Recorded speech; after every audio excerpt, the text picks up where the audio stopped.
destaque aqui, não, já estou falando.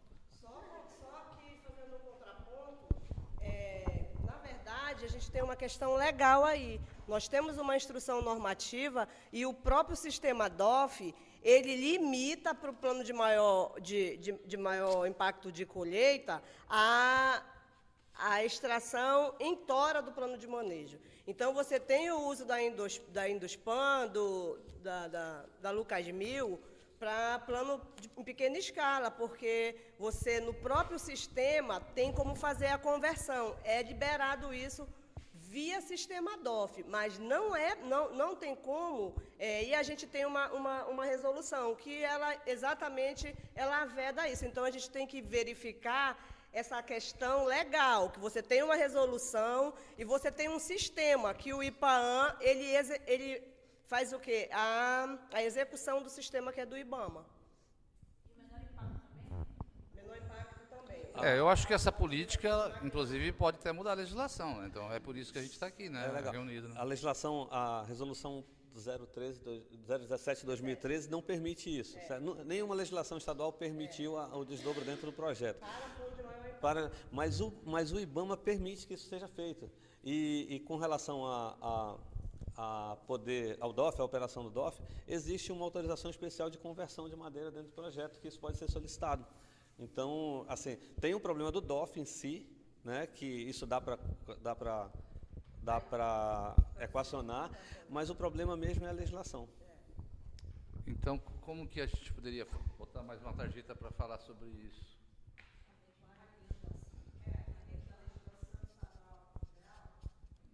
Não sei se a adequação, porque nós já criamos uma estadual que difere da federal e a gente vai querer, mas assim, isso é um complicador. Você não poder desdobrar um projeto desse dentro do próprio projeto, uma vez que a legislação federal permite isso. Isso é um complicador. Então, eu acho que é adequar a legislação estadual conforme a federal, né? Conforme a federal na questão de exploração, né?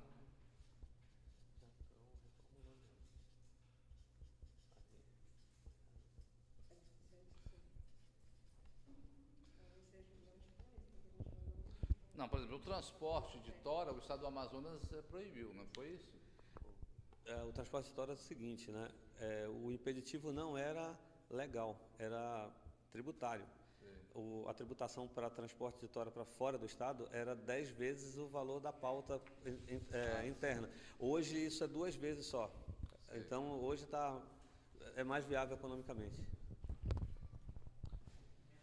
Porque quando você... Isso foi até a tese de uma amiga minha, ela é paulista, mas ela trabalhou no Acre, não sei onde ela está agora, mas ela fez o mestrado dela na Unicam, e aí ela calculou a quantidade de dinheiro, né, que os madeireiros gastam, porque eles levavam madeiras, não em toras, mas já... Não sei se era tora, ela analisou toras e também pranchões, mas não eram secas. Então, quer dizer, estão transportando água, consome mais combustível. Então, quer dizer, é um gasto desnecessário. Se essa madeira fosse seca lá em Rondônia e Acre, não sairia mais barato o transporte, né? Ainda mais agora que o diesel está tão caro. Então, tem certas coisas que eu acho que precisa melhorar a eficiência porque às vezes a pessoa reclama, tal atividade não é produtiva, mas porque é ineficiente, maquinários velhos, transporte de água. A parte tecnológica, sim. Mas, assim, a gente tem que dar um passo, né? E não adianta investir em tecnologia se a gente tem um bocado de... Se não tem... A gente tem por exemplo, a gente tem um período de defeso único para todo o Amazonas, como se o Amazonas tivesse um regime hídrico único. Único, né? O Amazonas tem dimensões continentais, então é um período único. Então tem lugares que a janela para trabalhar é de 3 meses no ano. Qual é a atividade econômica que se sustenta com esse tipo de... trabalhando 3 meses? E o defeso da madeira não é remunerado pelo Estado como é o defeso do peixe, do pescado. Então o problema nosso ainda não é tecnológico não, a gente vai pensar nisso quando a gente conseguir trabalhar pelo menos. Como é que vai fazer investimento em tecnologia se a gente não tem garantia jurídica? É muito ruim, a gente não tem garantia jurídica, respaldo jurídico. A Polícia Federal apreendeu 444 contêineres no final do ano passado no Porto de Manaus E o container está preso até hoje, não deram notificação, não deram auto de infração, não deram nada. O empresário que teve a carga apreendida não sabe o que responder para a Polícia Federal. E eles estão doando, eles estão fazendo doação. Já, sem... Tá, tem coisa errada. No 444 tu vai encontrar de tudo lá. Tem coisa errada e tem coisa certa. Mas a gente tem um princípio legal que é de presunção de inocência. Então você não pode tomar como errados aqueles que estão certos. Você tem que partir do pressuposto que todo mundo está certo. Entendeu? Ou você prova que ele está errado, ou então você libera o cara. E a Polícia Federal apreendeu e está leiloando carga e ninguém pode fazer nada. Ninguém sabe sequer como se defender, porque não tem auto de infração, não tem notificação, não tem nada. Isso no Brasil está um problema sério, né? Isso o Gilmar Mendes tem razão, né? Quer dizer, a prisão preventiva, às vezes a pessoa é inocente, o nome fica sujo e depois. Como reparar? A mídia faz maior estardalhaço. Eu conheço casos de empresários aqui em Manaus que foi preso por causa do mel sem o selinho da Anvisa, a do Ministério da Agricultura, né? Então, é um absurdo, uma pessoa honesta que trabalha, luta e... Então, eu acho que tem que realmente dar uma pensada melhor nisso. Você tem toda a razão. Esse é um ponto. Novamente, voltando à questão da previsão legal, a gente está... a Câmara Técnica de Florestas do SEMAN, nós estamos reformulando a resolução que trata de manejo de maior impacto e menor impacto de colheita. Com relação a essa questão de calendário florestal, que ele é único, já tem a previsão, já nessa nova norma, de fazer um calendário realmente por região, ouvindo as instituições que tratam de regime pluviométrico, para evitar exatamente isso, do empresário conseguir trabalhar numa licença que tem validade de 2 anos, apenas 6 meses, inviabilizando toda a questão econômica do manejo. Então, já existe essa proposta mesmo na lei de ser elaborado um calendário específico por região. Então, isso já é uma questão que a gente já pode considerar como para resolver isso, porque foi algo demandado pelos próprios empresários. Agora, só complementando a questão do DOF, o que foi preso pela Polícia Federal e IBAMA é assim: o DOF ele é uma licença obrigatória, então o que tem no físico ele tem que ser fidedigno com o que está no documento. Então, se o IBAMA, a Polícia Federal, por exemplo, identificou que tem 0,0 metro cúbico diferente do que está no físico, aí foi assim, foi um pequeno deslize, foi o que na maioria dos casos ocorreu. É lógico que numa operação dessa aí que tem muita questão da visibilidade do que está sendo feito, você encontra realmente situação de que você tinha empresas com carga de madeira lá, com tudo certo, mas que, como eles estavam fazendo por amostragem, a empresa que estava com o container lá, tipo, lá no lá para o final, no porto, esse aí foi prejudicado, porque a madeira apodrece, ela é perecível, e aí esse sim foi prejudicado, porque a vistoria nem chegou ainda nele. Então, você tem, assim, em alguns casos, a Mil, por exemplo, eu encontrei um representante em Brasília documentando isso para o presidente do IBAMA, porque eles perderam toda a carga. Então, empresa que trabalha com exportação, isso assim, é um prejuízo enorme. E aí você acaba assim, tendo que aceitar isso, porque é uma imposição de instituição que trabalha com comando e controle, mas que não tem até o aparato técnico para dizer, olha, vamos lá, e não tem. Isso faltou, na verdade, né? Foi meio atrapalhado e... Só complementando a Elsa. Eu falo da garantia jurídica, né? Essas cargas foram apreendidas, elas já estavam fiscalizadas pelos IBAMAs respectivos. A Polícia Federal não considerou os laudos de fiscalização do IBAMA, então já tem um problema aí institucional, né? E outra, a Polícia Federal apreendeu e não notificou, não disse por que a carga está apreendida, qual é o enquadramento legal, ou que notificasse, pelo menos notificasse o proprietário da carga. E outra coisa, a gente quando trabalha com madeira serrada, a gente trabalha com uma margem de tolerância legal de 10% do volume declarado no DOF. Então, tem essa margem de tolerância de 10% para mais ou para menos. A carga não precisa estar exatamente igual.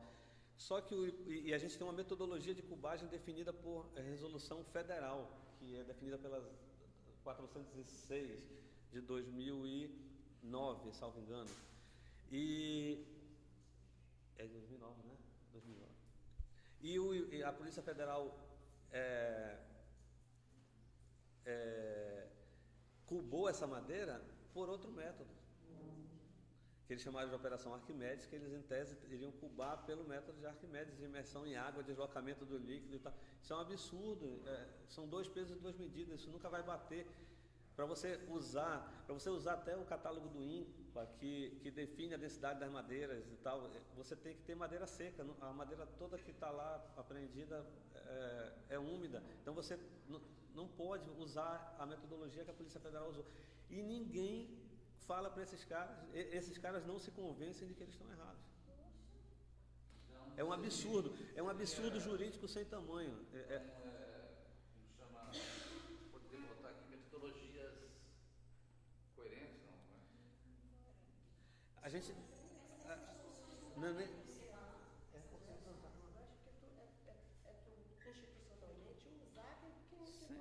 isso.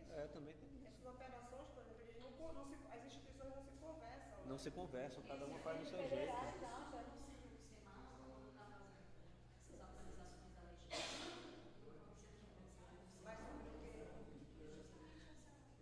Olha, eu sei de relatos da Polícia Federal, de cliente meu, que o delegado falou para o cliente que não adiantava argumentar, que ele iria leiloar a carga. Ele iria leiloar a carga. E leiloou. Eu tenho um cliente que perdeu 2 cargas de madeira e não se defendeu. Então é falta de garantia jurídica. É garantia jurídica. É falta de garantia jurídica.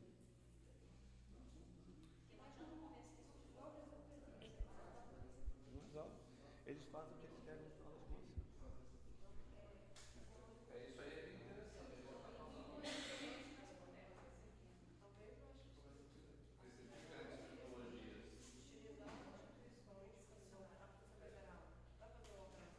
Como vai falar? Leva em mão.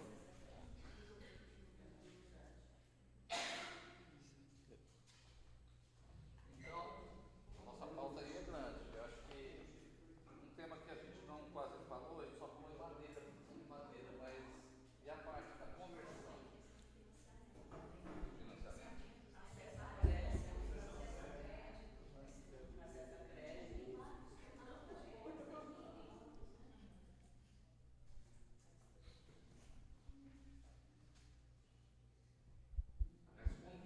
Seria esse acesso ao crédito?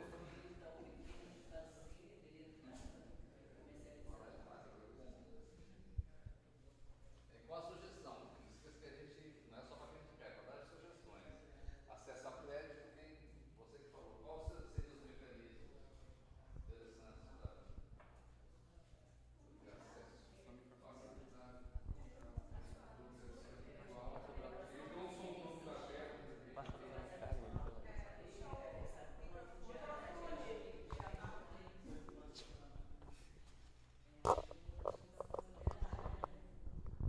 Fala que tem que estar gravando. Precisa.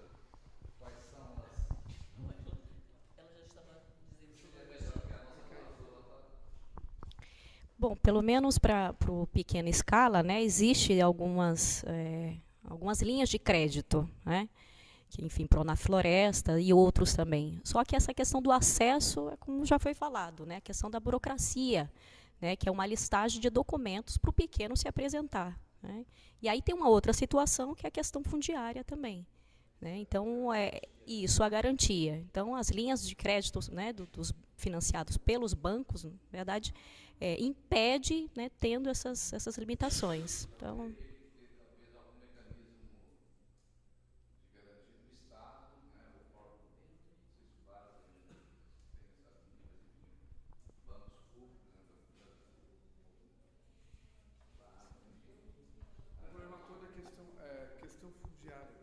caras não são donos da terra.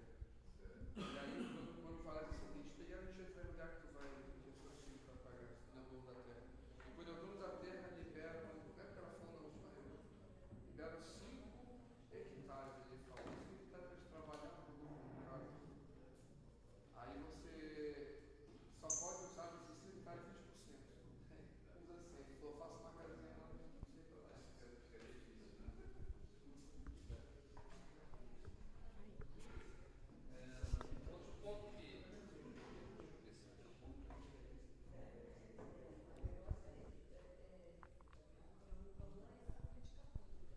Eu acho assim que também, tanto na escala empresarial, a própria Madeira da Mil no início de que ela começou a trabalhar, eles tinham intenção de começar a produzir certos materiais, mesa, portas, casas pré-moldadas, quer dizer, é o princípio de você agregar valor ao produto madeira. Então, em vez de exportar madeira, você exporta produtos. Alguém tem alguma experiência, alguma sugestão, como que a gente pode fazer para melhorar isso? Porque eu acho assim, vender matéria-prima, para mim ainda é uma economia é uma economia colonial. Né? As grandes nações vendem produtos, né? Evitam ao máximo vender matéria-prima.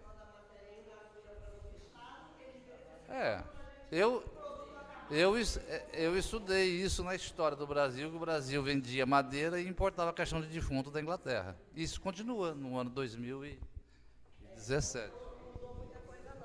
Aqui, só fazendo uma contextualização em cima do que a Kênia colocou ali com relação ao acesso a crédito, eu aqui conversando com o Teófilo, ele falou, a gente já viveu aqui o já teve, tudo nós já tivemos. Aqui, o Brasa, ele tem, inclusive, programas de acesso a crédito. O problema é que a gente não tem projetos aprovados pela instituição. Eu, por exemplo, aqui sou a prova viva disso. Eu passei no concurso do BASA, não fui chamada, passei em 4º lugar, não fui chamada porque o banco não tinha nenhum projeto florestal para ninguém analisar. Então, para que eles iam chamar engenheiro florestal? O programa existe, está lá, mas a gente o acesso tem. Agora tem que ver o que a gente precisa fazer para ter esse acesso aí de fato, né? E de direito. Esse acesso ao crédito do BASA, por exemplo, a linha de crédito do BASA, é para quem tem garantia real, né? Então, a maioria dos projetos feitos no Amazonas, projetos de manejo aprovados no Amazonas, são com títulos provisórios de posse, CDRU, então não é terra, a terra não é do titular dela, ela é do Estado e o banco não aceita isso como garantia real. Ponto. Há um problema assim, principiológico, é a questão fundiária. Se a gente não resolver a nossa questão fundiária aqui, nem adianta falar em manejo. Tem um representante da SPF aqui? Não vi. Nunca vi. Eu acho que é interessante trazer alguém da instituição, porque... Disso tudo aqui nós já falamos várias vezes, não é? Isso, a gente começa só a enxugar gelo, é sempre a mesma... Nós não temos essa questão, então, resolvida. Se você resolver a primeira, que é a questão fundiária, acho que o resto...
pequeno vai ter que ter as mesmas garantias do concessionário. Então, Participação nos temas. Qual é o nosso tema?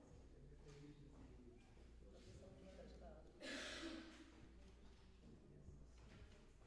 Então eu vou para lá.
Então, vê que a parte legal é o grande gargalo, né?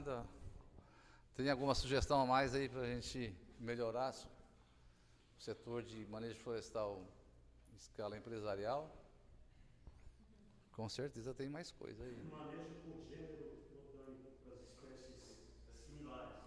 Um dos grandes problemas de insegurança jurídica. Certo. É a falta de estrutura dos organismos de pesquisa. Né? Fala de novo. Fala de novo, porque isso é importante. Você tá falando. Pode puxar.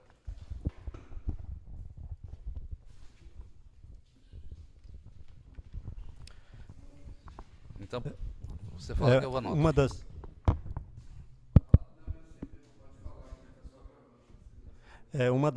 Um dos principais problemas está relacionado aí com a falta de segurança jurídica. E parte dessa insegurança jurídica vem de insegurança de interpretação técnica e até de atendimento das normas técnicas. O que acontece? Um dos pontos específicos nesse sentido. Você tem uma dificuldade latente, eminente, quanto à identificação das espécies por gênero e espécie, muitas delas. Né? Inerente à engenharia florestal, inerente à botânica.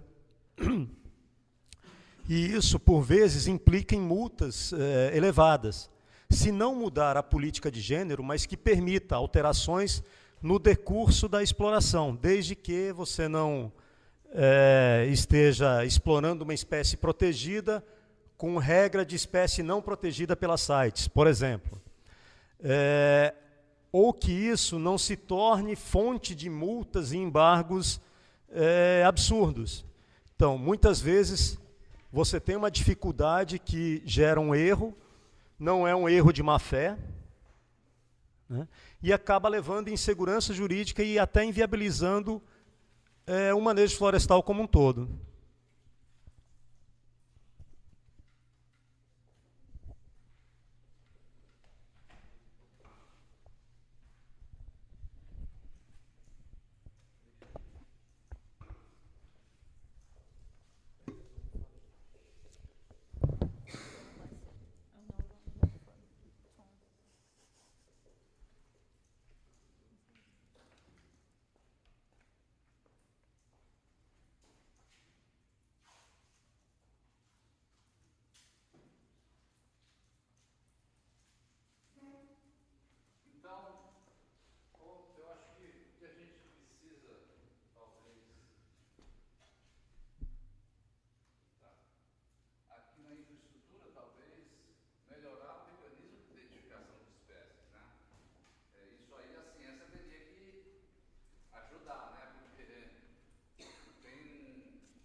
Como anda, porque... São as duas coisas, né? O estado da arte da engenharia florestal nem sempre é o estado operacional do manejo. E essa é a dificuldade. Nós trabalhamos hoje com 70% do volume de uma área de manejo florestal, principalmente aqui no estado do Amazonas, é um número complexo, não tem estatística, mas é um número aproximado, com espécies que têm características de mercado, como de madeiras brancas de baixa densidade. Procurando o nome comercial específico. De commodity. Então, certo. A maioria das nossas espécies tem características de commodities. E sem a viabilização dessas espécies, o manejo fica à mercê. Certo. Né? As espécies de alto valor, muito procuradas, e que sem elas o manejo também não é viável, né? É pequena aqui no nosso estado, salvo algumas regiões. Nesse sentido, o percentual que você tem nessas espécies, muitas vezes, de retorno, é inferior ao custo de produção. Sim, sim, sem dúvida. E aí o que dá o retorno são as espécies de maior valor, que ajudam a agregar.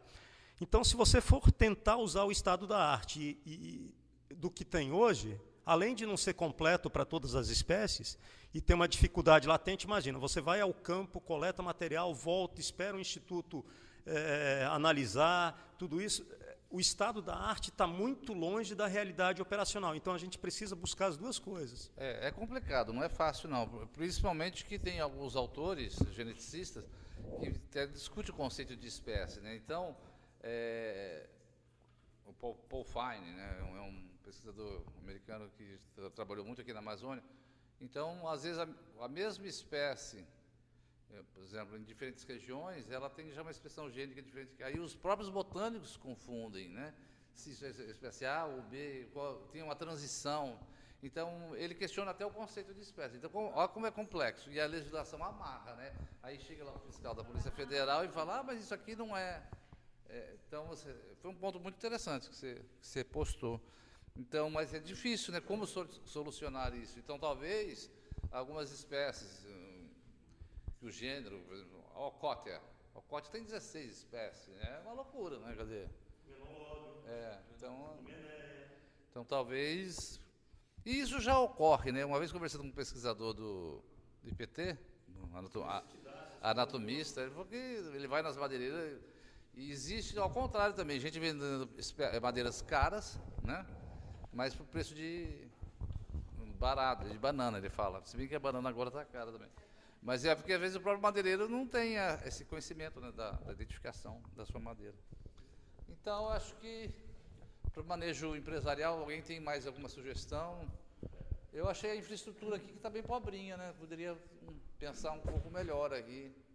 Cabe lembrar, nessa colocação, alguns estados, não sei agora, eles vão ter que integrar obrigatoriamente o microfone. No Mato Grosso, por exemplo, no Mato Grosso, a legislação lá do estado, as autorizações, permite essa abordagem de gênero.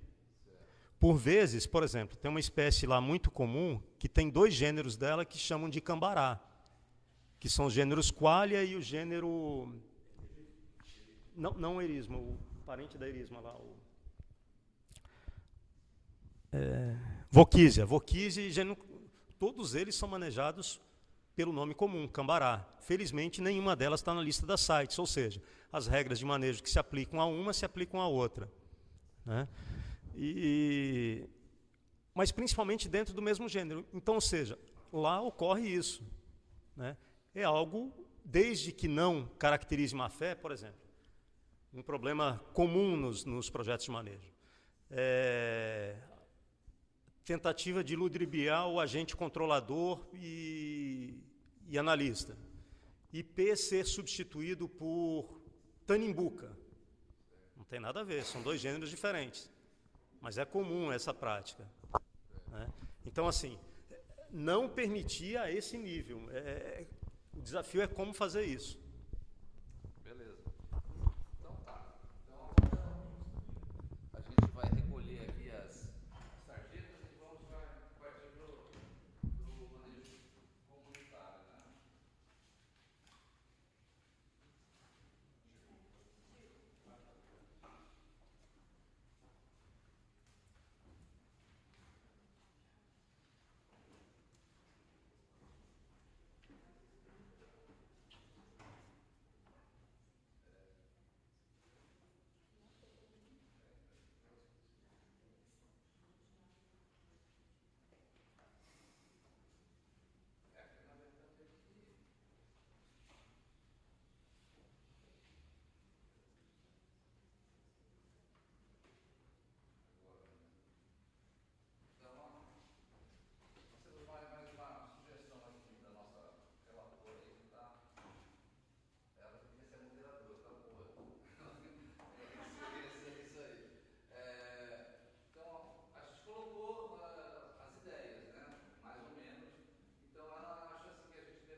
estão vendo do tempo.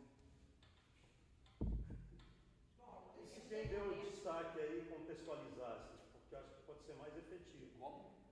Por exemplo, alguém levantou problema de logística. Aí essa pessoa É, contextualiza, poderia ser mais rápido, não sei, eu é acho uma que sugestão. então vamos fazer assim, isso aí você já vai anotando. Então, 15 minutos. Então vamos ver aqui a parte de infraestrutura. Quem gostaria de ser porta-voz disso aqui? Assim, de dar um fechamento, uma sugestão para o governo do Estado. Quem falou da agilidade aqui da fiscalização? Isso que eu achei bem importante. Foi. Hã? Alguém falou da Receita Federal, da exportação.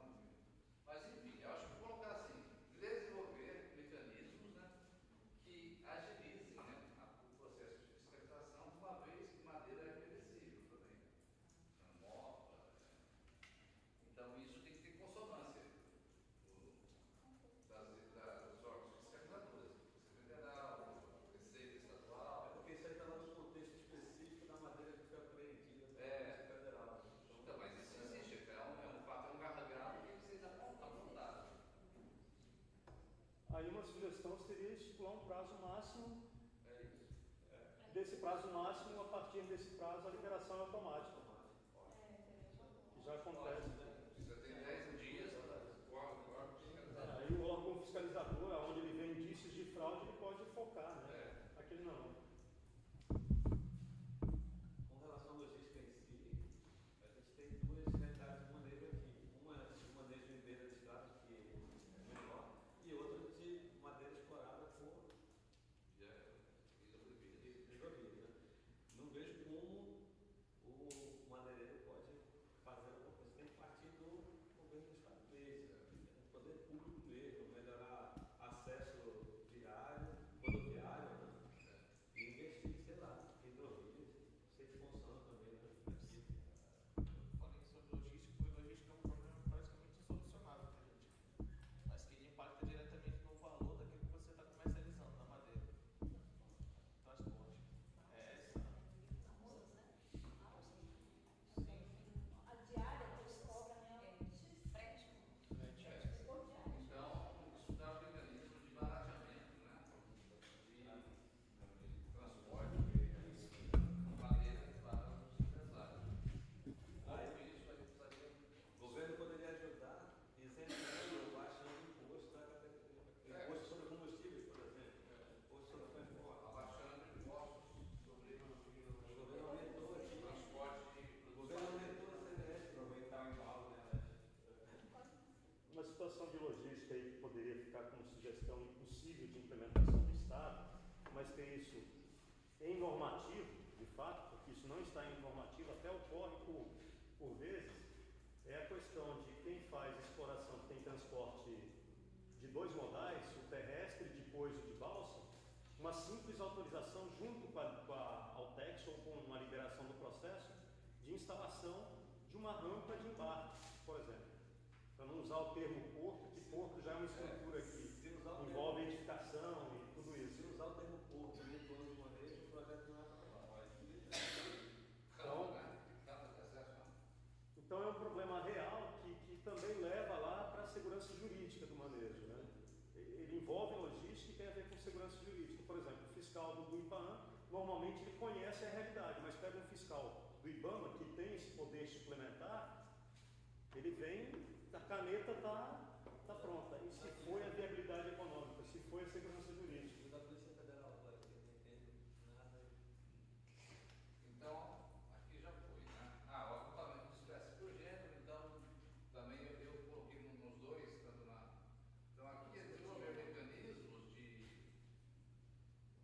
classificação, né? Isso, eu acho isso em infraestrutura, um software, enfim, que possibilite agrupar espécies do mesmo gênero, características muito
questão jurídica também, fazer o link daquela questão da espécie. Você já tem um login lá no online? No site da Secretaria de Planejamento, está lá registrado, lá está lá os APIs e o mapeamento dele. Tá. Porque aí, no caso, você faz o login no site, né? Numa sessão para participação de coleta de opinião também pela internet, tem como anexar qualquer documento, e aí a gente recebe. Aí, sempre que tiver algum dado, alguma coisa legal que tem para anexar, pode anexar que a gente vai receber. Eu tentei fazer o login, vocês não responderam para eu ativar. Então, aí no final, Tá esse problema aí de... no final você me pode me ajudar, aí você também, tá bom? Aí pode continuar isso. Pois é, nessa questão jurídica, voltar lá que tem interlaçamento a questão da identificação de espécies, que seria, nos normativos estaduais, permitir que profissional, mediante documento com respaldo técnico, e quando não indicasse má fé, fizesse a correção desde a fase de projeto até essa madeira estar no pátio da serraria, se ele conseguir mapear a cadeia de custódia. Para quê? Para que quando a carga sair para outro estado, for para um porto, não tenha um problema. Muitas vezes essa identificação correta sai apenas com análise da madeira. Você tem mais laboratórios trabalhando, é algo mais...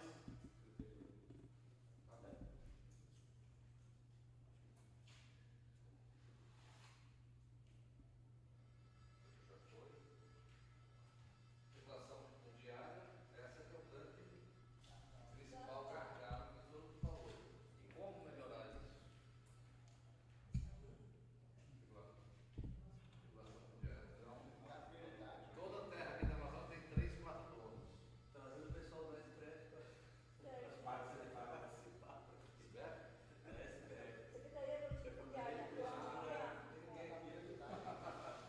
Nossa, sensacional, pô. Isso é uma boa sugestão, você está rindo, mas é verdade. Mas olha só, aqui é a produção, né? E lá tem o institucional. Tem muita coisa que vocês estão falando aqui que está caindo mais lá no mundo do 3. Isso que afeta aqui, não tem como você não testar de Não, eu internacional. sei, por exemplo assim, mas um lá vai definir todas as questões que vocês colocaram. Mas são três Se, datas aqui, né? pois é, se um lá fizer alguma coisa errada, o que vocês visualizaram aqui não vai acontecer, né? Porque lá que está todas essas questões praticamente aí. Pois é, isso aqui está em questão de afinidade. Vai que alguém não levante essa questão naquela sala. Pois é, você devia ir para lá, dar um recado para ele lá também. Eu já aprendi que a fiscalização e controle definir as metodologias, né? Então, como que a Polícia Federal e os órgãos ambientais podem trabalhar em consonância, já que eles apontaram que existe essa dicotomia, né, até de metodologias. Então, acho que é implantar políticas que vem do órgão estadual, né, um governo estadual, mas tem que fazer uma negociação com órgãos dos federais, para estar em consonância com as políticas do Estado. E aí nós vem falando da ambiental. A ambiental tudo é o volume todo. Entendeu? Então cada um faz um jeito. É que na hora de fazer a lei é fácil, as pessoas fazem bem definido, vai pegar muita coisa aí. Mas Na hora de. Aqui, microfone.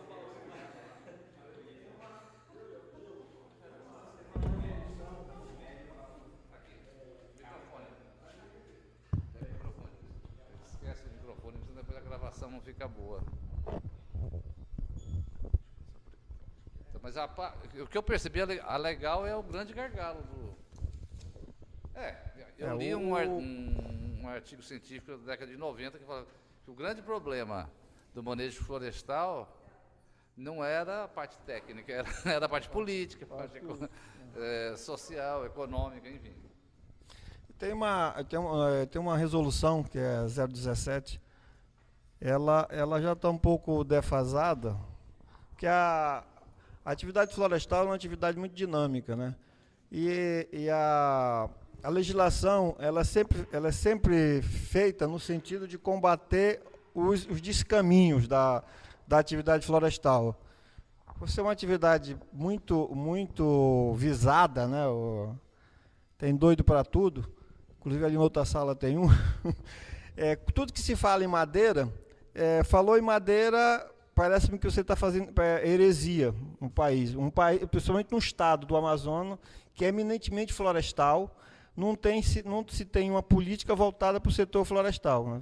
Se você quiser plantar soja, você tem financiamento. Você quiser criar gado, você vai lá no BASA, você tem financiamento. Você não precisa nem ser o dono da terra, basta você ter um contrato de arrendamento de alguém que diz que é o dono da terra, o banco aceita. Quer dizer, tudo que envolve floresta é um negócio meio... A mídia cai de pau, então... A nossa legislação ela não ajuda muito também nesse sentido. Nós temos aí um prenúncio de uma mudança dessa resolução e está parada, não se vota, não se vai à frente. Eu acho que fazia muita confusão entre desmatamento ilegal e tudo é ilegal. Falou em uma floresta, parece que tudo é ilegal. Aí o que é bom não se mostra, só se mostra as apreensões aí de 40 containers no porto. Então talvez isso é uma 700 pauta, caminhões lá. Uma pauta que a gente não colocou, fazer marketing do manejo florestal. Falta muito marketing. Então acho que isso é uma coisa que o governo Essa parte de mercado tem que desmistificar. Tem que desmistificar que usar papel não vai acabar com a floresta. Muito pelo contrário. A madeira, a árvore, é o único ser vivo deste planeta que ela se renova. Olha, essa coisa... Isso eu até sei. A água se acaba, a madeira não se acaba. Isso começou a acontecer na década de 90. Teve uma pressão internacional muito grande, né? Porque as taxas de desmatamento estavam muito altas. Então, inclusive o próprio Greenpeace condenava o manejo florestal. Hoje já não. Eu tenho uma orientada que é do Greenpeace, inclusive ela está estudando o manejo florestal. Então, a tese dela. Então, hoje já mudou, até os ambientalistas viram que o manejo florestal faz bem para o país, faz bem para a região. Mas isso afetou até as instituições de pesquisa. O INPA tinha o maior laboratório da América Latina, o CBPF, que era uma coisa de louco. Está parado ali. Aí parou, acabou o financiamento, não teve mais concurso.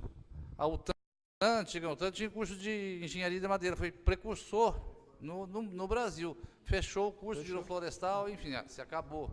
E é uma pena, quer dizer, e eu lutei na época com o Vicente Nogueira, com o Luiz Antônio, para eles que poderiam modificar um pouco o curso, né, justamente entrar nessa parte de movelaria, de design. Então, acho que também o setor educacional precisa apoiar, né, na construção, né.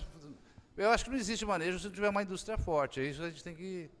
Eu já falei isso na Suframa, tem que ter uma indústria forte de base florestal. Hoje você, por exemplo, quem constrói casa, hoje ninguém constrói mais telhado de madeira. O telhado é de ferro, E aí acha que não, ferro ele a indústria plástica vende o plástico como um produto sustentável, não compra de madeira. Então, eu tenho uma amiga minha que ela é arquiteta lá em São Paulo e ela faz casas de praia. E ela fala, madeira é o material construtivo mais sustentável, ele é renovável. Ferro não é renovável, tijolo não é renovável, e madeira é. Então, nos Estados Unidos se faz muita casa de madeira até hoje. Todas as casas são de madeira.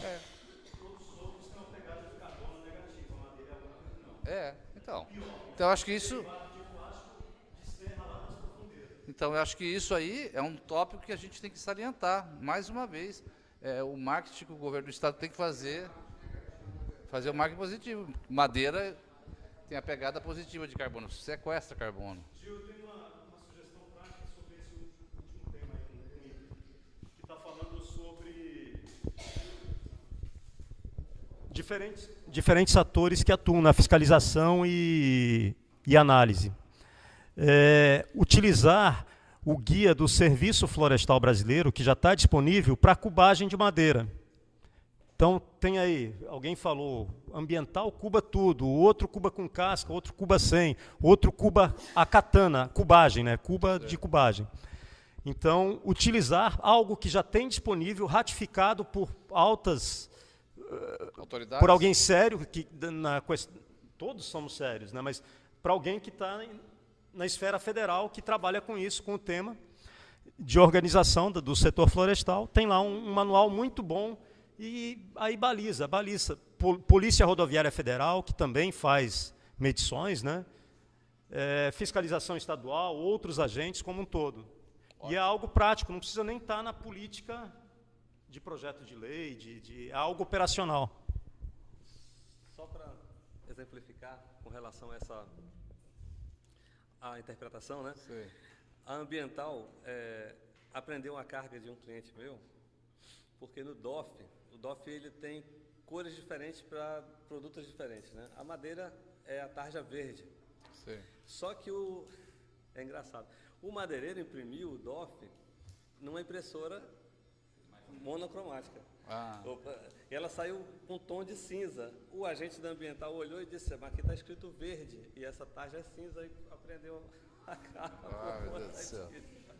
Horrível. Esse tipo de coisa acontece aqui no Amazonas. É porque não está, como se diz, gestão online, né? Então vamos agora aqui na produção.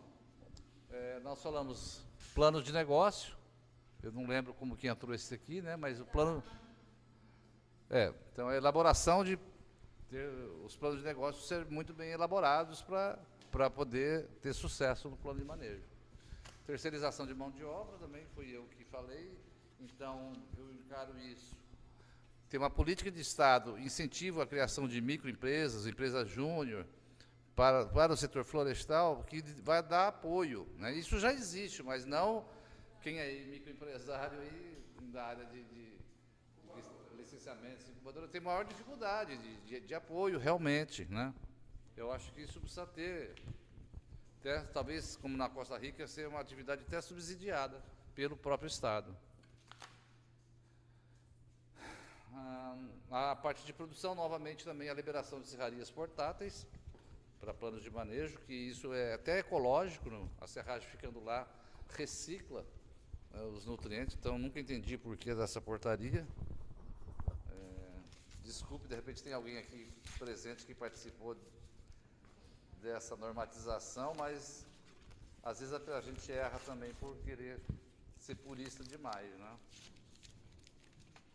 Porque a partir do momento que você não usa maquinários pesados, você danifica menos a floresta também. Agora, mercado, financeiro e mercado, né? Aí, financiamento, o que a gente pode... Vocês já falaram algumas coisas, né? Então, já foi. A concorrência, então, isso aí é combater a concorrência desleal da exploração ilegal, que ela existe, é forte. Então, aumentar a punição, aumentar as multas, né? Então, teve um aluno de mestrado lá do Acre, aluno nosso, que é do IBAMA, ele provou que custa 50 centavos para o fazendeiro, para quem desmata ilegalmente. As multas são tão brandas, os processos, das multas que o IBAMA fez, que virou processo, e realmente o cara pagou ou foi preso, ou... Preso não, né? Porque eles pagam cesta básica, não sei o quê. É um número muito irrisório. Então, ele fez o cálculo de todo o desmatamento, de todas as multas, é 50 centavos por hectare. Então, compensa. Então, a lei, é uma lei que o próprio Sérgio Moro está usando muito para dizer se a corrupção compensa. Então, é uma metodologia bem interessante que está sendo muito utilizado. Então, tanto é que ele foi até promovido, era do Ibama do Acre, já foi para Brasília e está tentando mudar o sistema. E eu fui da banca dele, inclusive o Ibama está sendo ineficiente, o governo brasileiro está gastando uma fortuna para nada. Então é melhor nem existir o Ibama. Essa foi a conclusão dele. Para que manter uma estrutura caríssima e ineficiente? Então, melhor não ter nada, fica livre, então a garantia vai fazer economia para o Estado, né? Isso aqui eu coloquei, acho que é agregação de valor. Então eu acho que ela já notou, né, que a indústria tem que ficar próximo à matéria-prima. Garantia de financiamento, já foi falado também. O Estado tem que apoiar, então desenvolver mecanismos para apoiar empresas, não só de pequena escala, mas de médio empresário e até grandes empresários. Por que não? Se madeira é abundante na região. Não só madeira, né? Serviços ambientais, enfim, manejo como um modo geral. Mas como a gente está falando manejo, madeira e produtos madeireiros. acesso ao crédito, né, já foi falado. Inclusive para projetos, elaboração de projetos, que está aí embaixo nesse rol. Ah, é. Pela FEAN. É Isso. algo passível também, quase várias outras atividades você tem. Você tem um custo prévio até ter uma licença de operação em mãos. Certo. Então, esse acesso ao financiamento, ao crédito, também para as empresas que fazem licenciamento, fazem elaboração de planos de manejo. Então, isso precisa ser mais bem pensado. Então, tá produtores, né? Para empresas e produtores. Também as taxas, também rever as taxas, segundo eles, estão muito caras, né? Então, para um pequeno ou médio empresário, os impostos são muito altos. Então, isso fica aqui. E, finalmente, né? É que a gente falou de o marketing da atividade florestal, mas também tem que ter um marketing das madeiras, de diferentes tipos de madeira, diferentes usos. A Mil fez isso logo no início. Ela mandava as madeiras para as amostras, para futuros compradores, para ver se achavam novos usos, madeiras desconhecidas, né? Então, isso foi bem interessante. Gil, nesse sentido, tem uma sugestão prática também lá. Não é propriamente na divulgação das madeiras, mas tinha outras sobre novas técnicas ou agregação de valor, né? Reativar a estrutura da UEA e do INPA, que tem lá os laboratórios de madeira Então, dos agentes públicos, né? O INPA está precisando não só com de recursos, tem físicas, recursos lá no Fundo de Meio Ambiente do Estado, certo, né? Tem recursos de ciência e tecnologia. Tem que buscar quais fundos poderiam fomentar, mas começar a desenvolver essas linhas. Não, e está precisando de gente também. O INPA envelheceu, né? Não renova, e não abre concurso e está cada pior. Então, mas isso já foge à política do Estado. Mas o Estado pode pressionar o próprio entes federais, né? Embrapa, INPA. O setor florestal Isso nós, inclusive, tivemos algumas discussões no próprio INPA e na própria FAPEAN agora. A FAPEAN aprovou um projeto de R$100 mil por pesquisador recém-doutor. Não teve nenhum na área florestal. Então, eu sempre a minha assistente, a Raquel, acabou de fazer doutorado, trabalha com o Copaíba, o projeto dela é maravilhoso, e não foi aprovado. Quer dizer, foi aprovado pelo referi, mas não foi pela política da FAPEAN, não era um trabalho interessante. Aí aprovaram um trabalho com lianas, efeito ecológico, aí é a história do ecologismo, né? Então, a ciência vê hoje a proteção, a conservação como o foco principal e não a produção. Então, isso, a minha instituição, a gente sofre isso, né? Seriam linhas específicas, né? Então, é um absurdo um projeto que o extrativismo é uma base forte da economia do Amazonas e a própria FAPEAN, que é do Amazonas, não aprova. E aprovou um monte também de projetos da UFAM, de ciências humanas, indígenas, não sei o quê. Não tem nada contra as ciências humanas, mas em detrimento da produção. Eu sempre brinco, isso foi dito pelo presidente do reitor, presidente da Associação das Universidades Britânicas. Ele falou assim, o governo brasileiro não investe muito em ciências humanas, né? Mas, eu brinco, certos estudos é país já rico, que já investiu em tudo. Nós temos que dar prioridade, o nosso recurso está tão escasso. A Coreia está rica hoje por causa disso, ela pegou 4 setores que vamos investir, não querem investir em tudo. Então, a gente tem que ter uma política de ciência e tecnologia voltada realmente ao desenvolvimento, senão a gente vai continuar patinando. Assim. E eu, como setor florestal, eu defendo que a gente invista no setor florestal, que é produção, né? Ok, então agora vamos passar para o segundo item, né? Aí da nossa agenda, qual que é mesmo? Agora manejo comunitário, né? Mas o manejo comunitário já discutiu muita coisa que vale para os dois, né? Mas tem suas peculiaridades. Então, o Emílio, né, teu nome? Emily. O Emily vai dar uma boa contribuição aí, porque está na lida, né? Então, Emily, vamos começar aí. O que você acha que a gente deve melhorar aí? Só manejo comunitário ou manejo de pequena escala? só está com o militar.